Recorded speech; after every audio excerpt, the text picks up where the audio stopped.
নমস্কার। আরও একটা গুরুত্বপূর্ণ ইনফরমেশান নিয়ে চলে এলাম। খুব গুরুত্বপূর্ণ বিষয়।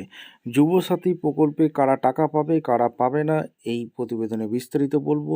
যারা চুক্তিভিত্তিক কর্মী আছে তারা কি টাকা পাবে, সিভিকরা কি পাবে, পঞ্চায়েত কর্মীরা কি পাবে, যারা ধরুন কোম্পানির কাজ করেন তারা কি পাবে, যারা গৃহশিক্ষক আছেন তারা কি পাবে, যারা প্রাইভেট কোম্পানিতে কাজ করেন, ব্যবসা করেন, টোটো চালান, দিনমজুর তারা কি পাবে। খুব গুরুত্বপূর্ণ বিষয়।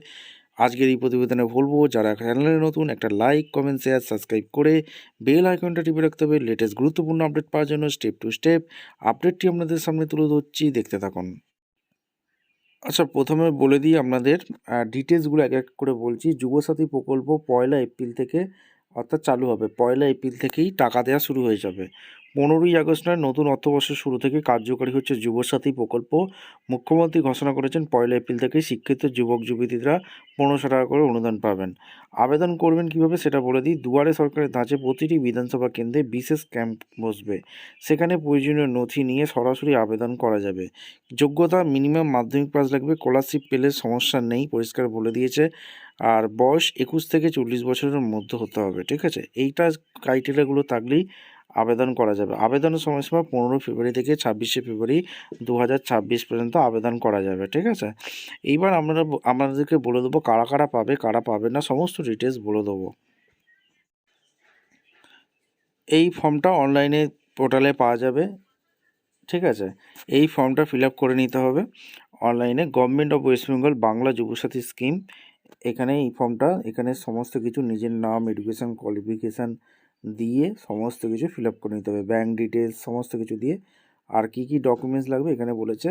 মাধ্যমিকের সমতুল্য পরীক্ষার অ্যাডমিট কার্ড, এখানে মার্কশিট, আধার কার্ডের copy, voter copy, bank passbook, আর যদি এসসি এসটি ওবিসি হয়ে থাকে তার শংসাপত্র দিয়ে এই ফর্মটা ফিল আপ করে নিতে হবে। ফিল আপ করে দুয়ারে সরকার ক্যাম্পে গিয়ে জমা করে আসতে হবে।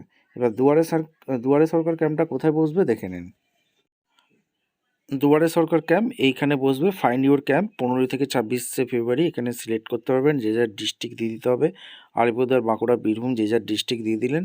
দিয়ে এখানে বিধানসভা ক্ষেত্রটা করে নিতে হবে। ব্লক কী আছে দিয়ে সিলেক্ট করে নিলেই চলে আসবে, ক্যাম্প লিস্টগুলো চলে আসবে, ঠিক। আমি ডিস্ট্রিক্ট সিলেক্ট করে দিলাম বাঁকুড়ার কোথায় কোথায় আছে এখানে ডিটেলস দেওয়া আছে। এখান থেকে লোকেশান ধরে আমরা চেক আউট করে নিতে পারবেন। এইবার আপনাদের বলে দেবো কারা পাবে কারা পাবে না, ঠিক আছে।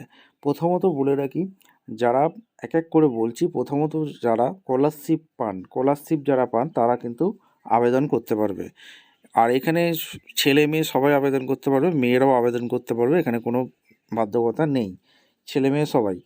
এইবার হচ্ছে স্কলারশিপের যারা টাকা পান তারাও কিন্তু আবেদন করা যাবে, ঠিক আছে। এইবার আর একটা জিনিস হচ্ছে সিভিকরা কি পাবে। সিভিকরা যেহেতু কন্ট্রাকচুয়াল কর্মী আছে, ঠিক আছে।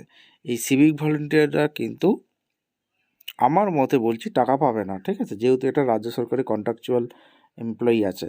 পঞ্চায়েত কর্মীরাও পাবে না, যেহেতু এটা রাজ্য সরকারের চুক্তিভিত্তিক কর্মীরা পাবে না, কারণ এটা পঞ্চায়েতের রাজ্য সরকারের অধীনে আছে, সেহেতু এটা টাকা পাবে না। যারা ধরুন কোম্পানির কাজ করেন, প্রাইভেট কোম্পানিতে কাজ করেন, তারা কিন্তু পেতে পারে। কেন পেতে পারে বলছি, তাদের কাছে সরকারের তরফ থেকে তারা যে কী কোম্পানিতে কাজ করে সেই তথ্যগুলো কিন্তু পাবে না, ঠিক আছে। এটা কিন্তু পেতে পারে কোম্পানি যারা কাজ করেন, প্রাইভেট কোম্পানি, ঠিক আছে। গৃহশিক্ষক যারা কাজ করেন তারাও পেতে পারেন, সরকারের কাছে নথি থাকবে না। আর প্রাইভেটে যারা কাজ করেন তারাও পেতে পারবে, যারা ব্যবসা করেন তারাও পেতে পারবে, ঠিক আছে। আর টোটো চালান যারা তারাও পেতে পারবে, দিনমজুর, মাধ্যমিক পাস যারা করেছেন তারাই পেতে পারবে। শুধুমাত্র কারা পেতে পারবে না, যারা সরকারি চাকরি করে তারাই খালি পেতে পাবে না, বাদবাকি মোটামুটি সবাই পাবে, ঠিক আছে। এবার যারা প্রাইভেট বেকার বলতে কি, একদম বেকার, আর কেউ যদি প্রাইভেটে চাকরি করে সে তো বেকার থাকছে না, সরকারের কাছে কোনো নথি থাকবে না প্রাইভেটে যদি কাজ করে থাকে, সেই ক্ষেত্রে আপনারা আবেদন অবশ্যই করতে পারবেন, ঠিক আছে। এই হচ্ছে ব্যাপার, সবাই টাকা পাবে। এবার কিভাবে কি আবেদন করবে অবশ্যই কিন্তু বলে দিয়েছি। ফর্ম ফিল আপের ভিডিও দেখতে গেলে আগের একটা ভিডিও দেওয়া আছে, সেটাও দেখতে পারেন। ভিডিওটা খুব ইনফরমেটিভ মনে হলে আমাদের চ্যানেলে ফার্স্ট টাইমে থাকলে চ্যানেলটাকে সাবস্ক্রাইব করে বেল আইকনটা টিপে রাখতে হবে লেটেস্ট গুরুত্বপূর্ণ আপডেট পাওয়ার জন্য। দেখা হচ্ছে কোনো পরবর্তী ভিডিও। ধন্যবাদ।